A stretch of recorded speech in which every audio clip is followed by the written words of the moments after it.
thanks for dropping by on our YouTube channel. Go ahead and hit that subscribe button. That said, let's get to it.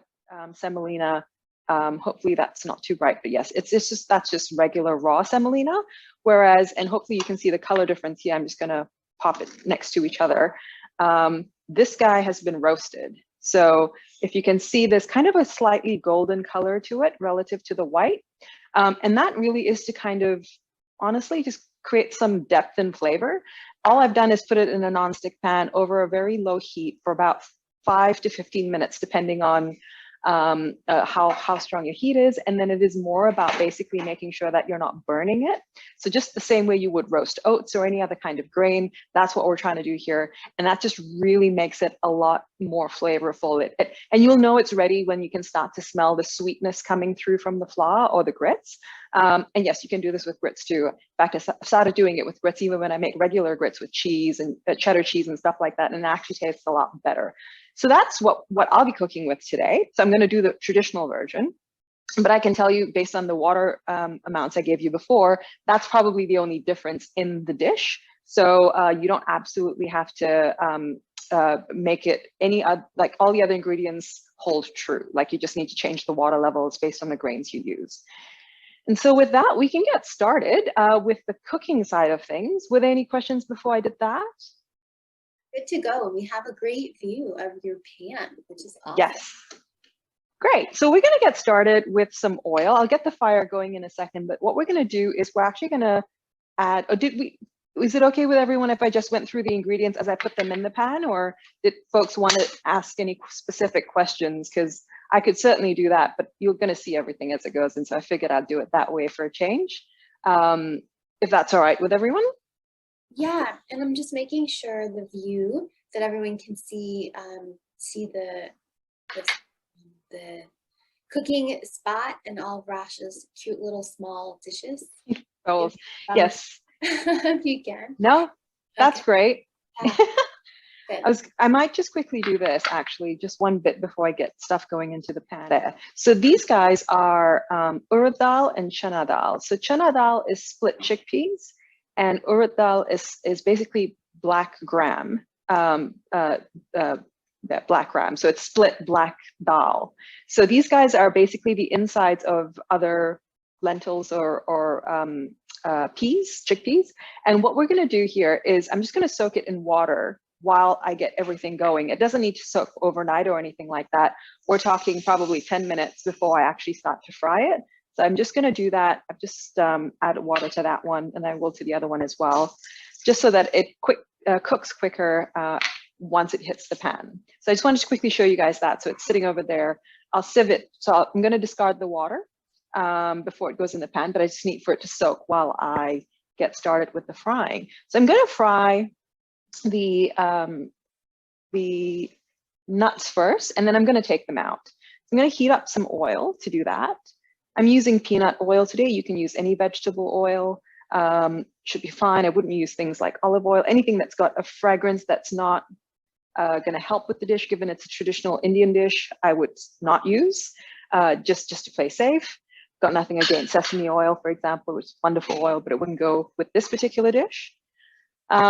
And so with that, I'm just going to get the oil to come up and heat. I'm going to fry the cashew nuts first because the cashew nuts don't need as much heat. In fact, they'll burn if the oil's too hot. So just going to do those first, take them out, and then do the peanuts and take them out, and then start to use that as a base for getting the rest of the dish going. So yes, that's what we'll do. And I'll start to talk through the rest of the ingredients as I put them in. Right, starting to heat up, but probably needs another minute. And then, actually that's actually good to go. So I'm going to go in with the cashew nuts first.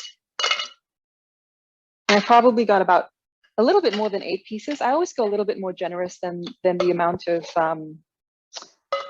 of ingredients I've listed, because I really like cashew nuts and peanuts, and I really like peas. I might throw more peas in today as well, and so on and so forth. So there you go, just in case you guys are curious on the quantities. But I've put the recommended amounts for everyone to follow in the recipe that you shared out, Julia. So hopefully that's all cool. So as you can see, it's going to start sizzling up, and I don't want it to burn, but I do want it to turn golden. So I'm just going to let that do its thing. Cashews are so delicious. They're like, just had to They're share. such, If no, oh, go ahead. no, I was just going to say cashews are great. They're in fact such a great way to make vegan cream, in terms of not adding any dairy to your food, but still giving that creamy deliciousness. These guys are done already, but I think someone else was going to say something, and I might have interrupted them. Apologies for that. Problem. I was going to ask if people are cashew fans. You know, favorite emoji. I know my mom is. My mom's an absolute cashew fan. Yeah. I know some people We are. We definitely are too. So we put a lot of cashews in there. Yeah. So good. They're great. And all right. I want to give a shout out to Christopher here, another loyal attendee. Great to have you. So as you can see, I'm tilting the pan just so that all the oil sets in so that it can be submerged in the nuts rather than trying to fry it slowly. But yes, you can do it any which way you like. I think this allows the peanuts to, or the nuts rather, to cook quicker. I'm going to drop the heat now because those peanuts are almost done. And what's going to happen is I'm going to have to put mustard seeds in next, and they're going to pop their way out like popcorn if I don't actually reduce the heat now. So I'm going to do that real quick, and then we're going to let that oil come down a little bit in temperature, and then we get started with the main event. So I'll quickly put all those ingredients in front of you and talk through them real quick while we let the oil. These peanuts just don't want to agree with me, do they? There we go. So we're just going to let that oil cool down a little bit. So we've got our nuts, as you can see, ready to go. I'm going to set them aside. I'll add them in at the end. What we're going to do now is, I've still got these guys soaking. I'll quickly switch cameras. There we go. So we've got these guys soaking. That's all fabulous. We'll leave them for a bit. What I'm going to start with today is going to be the spices. So here we go. We've got quite a bunch of different spices. Some of these are optional, but hopefully you can see them. I'm just going to drop that camera lens a little bit. There we go. So we've got dried chilies. Now, for those of you who kind of struggle with spice, skip them, but they certainly add a nice little kick. Or you can also, because there's also fresh green chilies that you can use in this recipe. You can certainly skip both, but if you want one or the other, you can probably just omit the other. So we're doing 2 of those today. Now, from my left to right, we'll start with this. This is an optional spice. So it's ajwain or carom seeds. Now, this is not something that's traditionally put into upma. I love it because it really aids with digestion, and between, just some of the things going in, like the lentils, for example, and other things, it's just going to help you kind of not struggle with anything in that regard. So I like throwing that in. You don't have to. You can also always increase the amount of ginger that goes in, because that aids with digestion as well. Carom seeds do have a sort of a, does anyone know what carom seeds are? Is that a new thing for folks? I'm pretty sure it's quite common throughout most of the world. Are people nodding? I don't know it. Carom? Like cardamom? Carom. No, cardamom's different. So these are carom seeds. So they almost look like cumin seeds, but they're completely different. They've kind of got an analgesic sort of a after effect. Yeah, after effects. So like when you eat carom seeds, it actually makes the inside of your mouth a little bit numb. And that's kind of cool, I guess. And also maybe unnerving if you don't know that when you eat it for the first time. But the whole point of it is it's to help with digestion. So we typically, when I say we, I'm looking at Mom, and we typically throw it into a lot of dishes that we do with anything that tends to cause bloating and stuff like that. So you can always do ginger, but ajwain has actually got other benefits rather. You can even make carom seed tea. You actually soak it in boiling water overnight and then you drink it the next day, and it's supposed to be really good for you. So that's what's going in. If you can't find those or you don't think you like them, skip them, maybe add a little bit more ginger, but that's really what that's there for. Now, next to that is red mustard seeds, which is less common. So I know most people have seen black or brown mustard seeds. Those are great to use as well. I would not use yellow because that's just got a whole different flavor profile. It's more sweet than spicy. In this dish, we want a little bit of a spice. And so, yeah, just make sure that you have some kind of mustard seed in there. Red is the one I'm going with today. Deborah, no, I don't think the carom seeds add any particular flavor. It really is just there for digestion, I would say. Would you agree, Mom?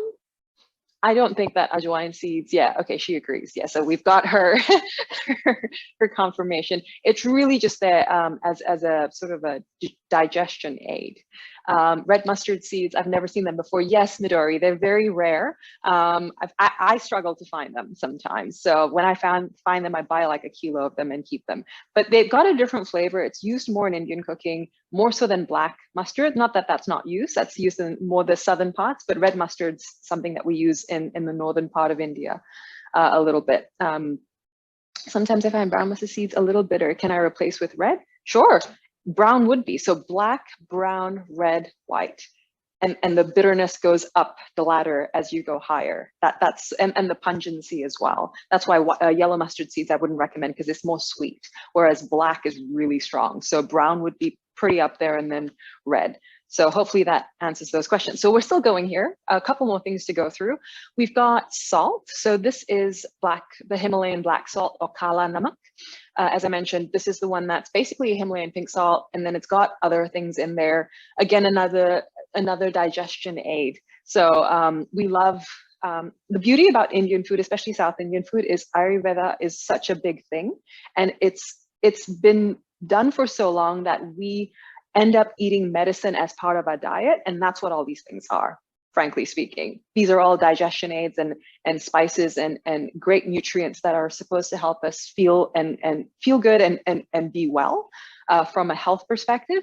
And that's why they always have some story behind them around why is it this way or that way. So if you can't find that salt, you can just use regular salt, but typically, or traditionally rather, that's why they use that one. Now we've got turmeric as well. Now that's optional. You don't have to put turmeric. It's certainly going to change the color of it, and also can introduce bitterness in large quantities. So I put very little, if at all, any. I'm not even going to use all of that. I'm just going to use some of that. But yeah, those are our spices. And the oils come all the way down in terms of heat. So I'm going to switch it back up and we can get started now with some of these. So I'm going to go in with the red mustard seeds first, along with the chilies in a second. I'm just going to let those mustard seeds just kind of start to bubble. And as soon as they start to bubble, they're going to pop and it's going to turn into a disco house over here. So I'm going to act really quickly and throw something on top of it to calm it down, and it's going to be onions. So these are just shallots. I think I put 50 grams worth of it. And it's just going to go in straight after the spices. So whilst those are starting to pop, whoops, I just realized you guys can't see my pan. Whoop. All right, that was a lucky click. I wasn't expecting to land on it immediately. Can you see how the mustard seeds are starting to bubble? Yeah, it's almost like, is there oil in there too? Yeah, this is the oil from before with the nuts. So that's still going in there. So we want that. We want that because we want the oils from the mustard to come out. We don't want to cook it for too long because then it turns bitter. So we want it to be just, and I'm just going in with some of those chilies. I'm just splitting them in half. The mustard seeds are dancing, which means I want to put my onions in. So there those go.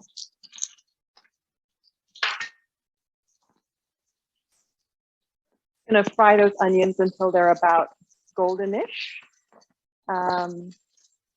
They're going to soften down. I'm going to hang on to my salt and my turmeric for later. I usually try to put the salt in when I add tomatoes because tomatoes and salt, best friends, basically, which are some of the things that are going to go in next. So here, let me just kind of, you guys can see what I'm putting down over here. with that. Can you guys see that? Like tomato and curry leaves. Yeah. Wait, what kind of leaves Perfect. are those again? So these are curry leaves. Oh wow, they're so beautiful. Yeah. How They does smell that- amazing. that turn into yellow? Well, the only curry I've ever seen is yellow. Maybe it's a green curry. Oh, the curry leaf has nothing to do with the color of the curry. So curry leaves is just something that's it's used largely in South India. It's from a curry leaf tree, and it has this very astringent / almost bitter flavor, but phenomenal aroma. So whenever you eat any kind of South Indian food, you'll always see curry leaves in them. Some people don't like to eat them. I love to eat them. Like they're actually quite nice to eat. Again, they're a little bit sort of analgesic if you eat too many of them, which is not a bad thing. But yes, that's what they are. So they have that sort of beautiful aroma that will lend into this dish. But yeah, so that's what these were. So these were the curry leaves, and I've also got chilies. Talk through the chilies right now. So I've got, they're green chilies they look like that. They're Indian green chilies. You can either slice them up the way I've done there inside the bowl. You can certainly slit it open like this and just keep it whole. For those of you who maybe want to take out some of the seeds, you can do that. Or if you want to just be able to fish this out from the dish later on, you keep it in the whole form so that you can do that. This one's actually had the seeds taken out altogether, so they're not difficult to remove. But yeah, they're no joke. They've got a kick to them. So if you do find them, be careful. You don't want to add too many in because it can cause some regret of sorts. So I'm going to go in with the tomatoes now. I'll put, and the ginger actually. Now, as you can see, lots and lots and lots of ginger. And it's just minced up ginger that I've gone to with a knife and just kind of put some loud music on and did that for a little while. So that was fun. All right. That's all going. Get that all stirred up. I'm going to go in with the salt, like I said before. Now, this is a lot of salt, but I'm going to be adding almost a liter of water. So that's why there's so much of it going in. And I'll check again later to see whether or not I need that much salt. I'm adding the salt now. Typically, a lot of people add salt at the end to make sure that it doesn't taste tasteless. I'm adding the salt in now because it's got the spices, it's got the aromatics, it's got the oil. That's the best time to actually put salt into a dish because that's when all the pores are open and salt actually makes things taste more like itself. That's why I'm putting it in now. And this is like a general rule that I found to be so valuable when cooking anything. Always put the salt in when you're doing aromatics and spices and oil. When you have oil or water to bring out the spice, open up the pores to bring out the flavors and the spices and the aromatics, that's the time to actually add salt to any dish. Otherwise, it's just going to make everything taste like salt. So that's going. We're going to let that come up. I want to be able to smell the ginger before I throw the curry leaves in. And I'm just going to start to drain these two. They've got enough water in them now that I can just throw them in a second. Just going to get a sieve. I think Jennifer was asking maybe about the curry leaves and if there's like spicy as red chili, or are we referring to something else, Jennifer? Good question. They have no Scoville levels, so they don't have any heat to them. When I say spice, I mean they have that aromatic sort of an astringent flavor. So they don't carry with them any kind of chili heat at all. So hopefully that makes sense.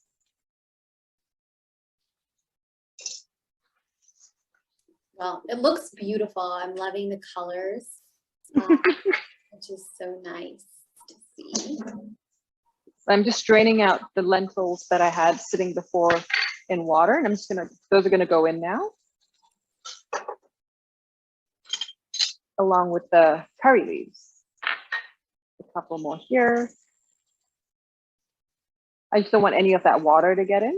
I've got enough going in terms of liquid. I'm gonna stir that all up. As soon as the curry leaves hit the pan, the whole house, the smell is just beautiful. We don't want to put them in at the beginning because we don't want them to get burnt, but we just want them to, we want their pores to open up. Like we want to give them a little bit of a facial and then we're good. All right, that's almost ready. I'm gonna go in with the chilies now. So I'm gonna go in with all of them today because I feel like it's really cold down here in Australia at the moment, and I feel like spicy food's gonna really make my day. So I'm just gonna go crazy there. Now I've got not much else to go in here other than the turmeric and the grits. So, sorry, not the grits, the semolina, so the Upma. So I'm gonna do that. I'm gonna go in with the turmeric first. I'm just gonna put half of it in and decide if I want to add more later. But yeah, that's our base. So that's really gonna be the base for the entire, like for the dish. It's got all the flavors. It's got all the beautiful smells, honestly. And yeah, we're gonna do this together. Now we're gonna add the semolina, the roasted semolina. So I like to put this in before actually adding any water, because I like the first thing for the semolina to absorb to be any of the juices or oil that's already in the pan. And then after that, once the simmering stops, that's when I start to add the water and maybe some more turmeric, we'll see. But yes, as you can see, this isn't difficult to make. I'm just going really slowly so I can explain everything to you guys. But yes, you guys have been going with the comments, which is amazing. Yes, Gupta, curry leaves help with digestion as well. So, as you can see, there's a lot of digestive aids going into this dish. Yes, don't touch your eyes after you cut chili. I've learned that the very hard way. And milk and yogurt, anything with a milk protein basically works to cover any of the receptors on your tongue. So it immediately kills any kind of chili heat. So if you have yogurt, better if you have milk. That's the best thing to drink instead of water, and not to swallow it, but to just put it in your mouth and hold it in there. That's the best trick for any kind of chili alert or chili emergency if you have that at home. Turmeric is where the yellow comes from. Yes, so you don't have to make this yellow, Jennifer, good question. But if you wanted to, you can add it. So traditionally, I don't actually add turmeric. I thought I'd just give it a shot today because I saw some folks online say that they add it. Traditionally, when Mom made it, it was always white. So you don't have to add it if you don't like turmeric. And it also adds bitterness, just being mindful of that. But yes. Okay, so I'm just gonna give that another 30 seconds and then we're gonna start doing water gradually. So I've got 3 cups of water here. And yeah, see, so everything, as you can see, it's semi-wet already as it is. So now it's just gonna cook the semolina. And I like that because it's already got in it some flavor instead of just water, which is great. Water is awesome. We need it to cook it. But if we can get the first absorption to be the juices of the aromatics and the spices, then that's pretty spectacular. So I'm gonna go in first, just with enough water to kind of mix in and then gradually increase it. And this is, again, personal preference. Some people, it's like making rice. You can put more water to make it more like a porridge. You can put less water to make it more sort of have more bite to it. Or pasta. Some people like it al dente. It's the same concept, except we're dealing with a grain as opposed to rice or pasta. So I'm just going to bring that heat all the way up. I think we could certainly use the heat to cook the semolina. Yeah. So that's going to take a couple of minutes to come back up to the heat, and then yeah, almost done. Once this guy's cooked, that's really all there is to it. Very simple dish. I like simple dishes. Go ahead, Julia. No, I was just gonna say I love colors in food. Yeah, it has so many pretty ones. Yes. Deborah wants to know if you can't find fresh curry leaves, is there another way to use them? Like, are they dried or frozen? Yeah, you can absolutely get them dried. I would say frozen first. I think those are better because they still have that sort of freshness to it. And then, of course, you can always use dried.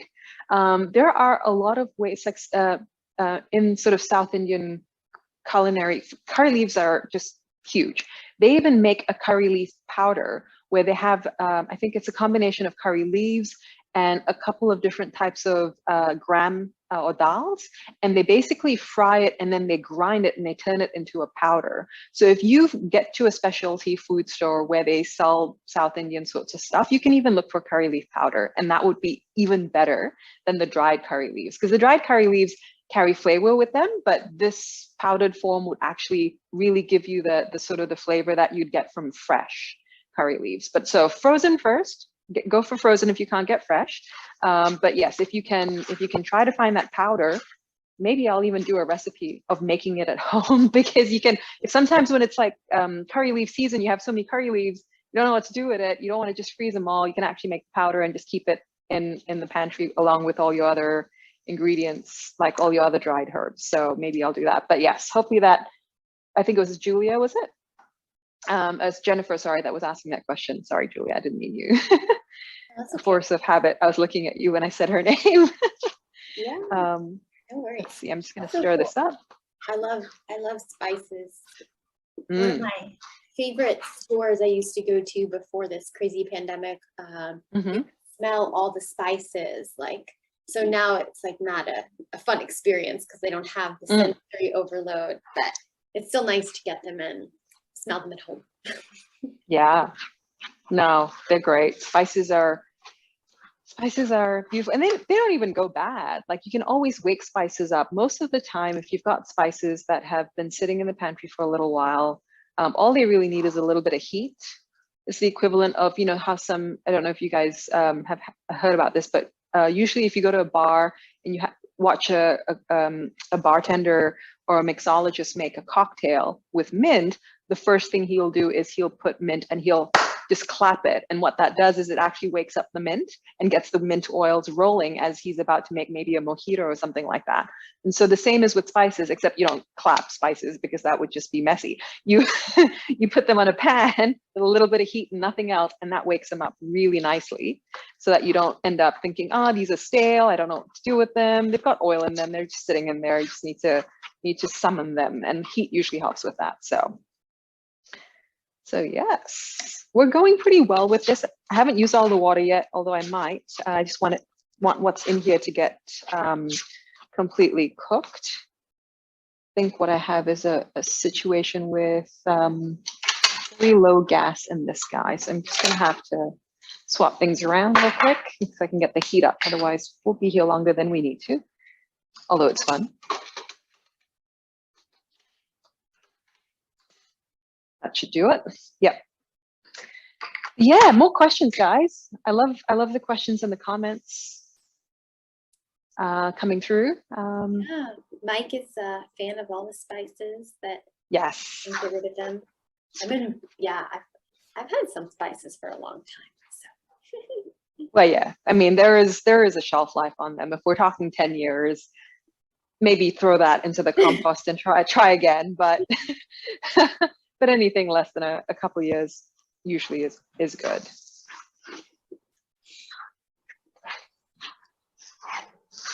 So as you can see, it's a lot like cooking grits, except it's a little bit quicker. So grits take longer to cook because they're a grain, whereas semolina is the cream of the wheat, so it's very fine. And so that doesn't require a long cooking process. So this is going to be done very shortly. But if you were cooking with grits or polenta, it's going to take a little bit longer. So just be mindful of that. But yeah, that's looking fantastic. So I don't know if you guys can see it, so I'm just going to pop it up to the screen, but can you guys see that there's some itty bitty grains that look different from the rest? To me, those are, maybe it's not coming through on the video because it's really fine. They're is it? Are they the black ones, like the dots, or is that something else? No, those are just the mustard seeds. But what I was trying to show you is, and if you've cooked grits before, semolina, sometimes you can tell that some of the grains are cooked because they're different color and texture, and some of them are not, and those sit around looking like dots. Even without tasting it, I can look at it and go, it needs more water, just because there's that difference in the texture of the grain. So hopefully that makes sense. But that's what I was trying to show you, and I guess we're not there yet with HDTV for webcams, but maybe someday. But yeah, so you can always just go in with a spoon and taste it. And if you taste anything that's a little bit coarse or a little bit sort of hard, and it'll be a grainy texture, that means you need to add more water and cook it, because you don't want that. That's basically uncooked grits, or in this case, semolina. So you want to make sure it's completely cooked. So yeah, so you need to add more water. I was trying to show you a trick that didn't work out so well with the visual. But this now is looking a lot better. That grainy look is gone, which means I've added exactly the amount of water. Now I can certainly go in with more water if I want it to be more runny, but I don't. I think that this dish is better in a sort of a porridge, sort of pulpy texture like the one we have. As you can see, I didn't use all the turmeric, so I'm going to put that back in the bottle. I only used 1/4 teaspoon, and it's already golden in color. So if you put more in there, it's going to change the color and make it more bitter. And I didn't want to risk that. I actually like white colored upma, but we're having yellow today, and that's all right. But yes, I'm going to drop the heat now because I think it's almost done. I'm going to move these guys around, and then we can take a look at some plating options. But yeah, super fun, super simple. Once you know how to make it. If you don't know how to make it, it's probably a bit daunting. But it's the beauty of spices, as you say, Julia. It's really just about making sure that we have the opportunity to play with them, because they're pretty spectacular. They bring so much flavor, to be considering that they're so small, like just itty bitty bits, and they just power packed in terms of the flavor in them. So I think that's pretty great. All right. Couple more things to add in now that the water is almost done. We're going to go back in with the nuts that we had before. So I'm just going to pop those in and just turn them in, because that's going to just give that crunchy texture, because this is all very sort of soft and, what's the word I would use? Spongy, just very soft texture. So the nuts will give a bit of crunch, and the peas will give a bit of pop with juice as well. So that's why I'm adding them now. I might add more. I'm a big fan of peas, thanks to my mom. And as you just saw, I've given you recommendations for what to add in terms of quantities. But if you want more of something like I'm about to do now, go for your life. I think go eat, put in it what you will actually eat and enjoy, and have fun with it. So I like green peas because it's got a bit of sweetness as well. And I'm just going to go in with as much as I can and stir that all in together. And the last thing that I need to do before I add some lemon juice is just give it a quick taste. And this will be just to make sure the salt's okay, it's not too bitter. If for whatever reason it's too bitter, you can always add a little bit of sugar. That usually fixes it. But there shouldn't be too much bitterness today. Famous last words, let's find out.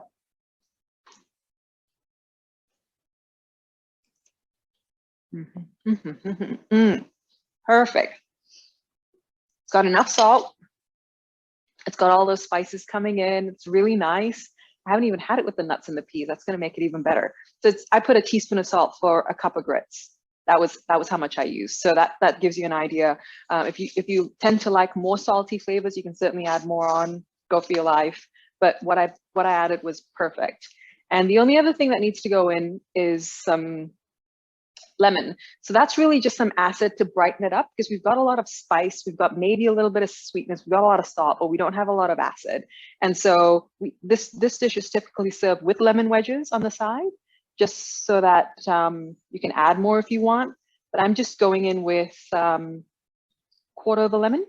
It's about 1 teaspoon to 2 teaspoons, depending on your lemon and depending on the size of the lemon itself. But that's perfect. That is it. It's done. And that's just going to brighten it up and make it just that much better. All right.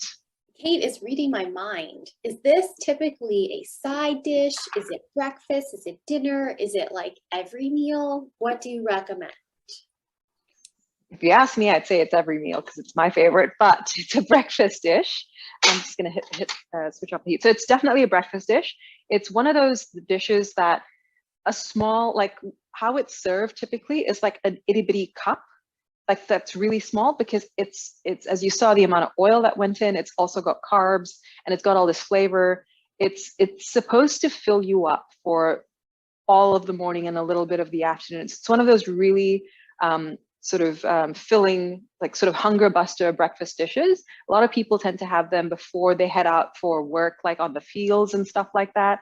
It's very popular in India. If you're on a road trip, there are always roadside stalls selling upma or poha or any of these sorts of dishes. They're prepared savory because it's a breakfast dish that's meant to last a little while. It's meant to have some mileage on it. So it is breakfast, to answer your question, Kate. But yes, honestly, I think it's great on its own. I wouldn't say it's a side dish, but it's definitely a breakfast dish. All right. I'm just going to serve it up here in this little bowl, just to kind of keep it authentic. We're doing a metal bowl, and then we're just going to add some coriander and some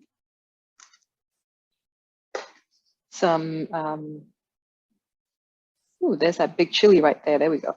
I'm just going to swap cameras. I can't help myself. It tastes really good. Here we go. So here we go. That's the dish, usually served with some coriander leaves on top, if you like. Here we go. That's plenty. In fact, I don't want him to hide behind the chili. Can you see that chili? It's just quite special. So a little bit of lemon to serve on the side. There you go. And you usually have it with, I don't know if you guys have heard of South Indian decoction coffee, but that is fabulous coffee, best coffee I've ever had. I'll tell you guys about that in a second, but there you go. That's breakfast. I should probably adjust it back just a smidge so you guys can see everything. There we go. Wow. Voila. Bravo. Feel free to applause or share your favorite emoji. It's gorgeous. Wow. Thank you. I think I need to move it. There we go. Move it that way. Okay. And a nice little spoon to have it with. Thanks for watching, and stay tuned for more culinary content coming your way.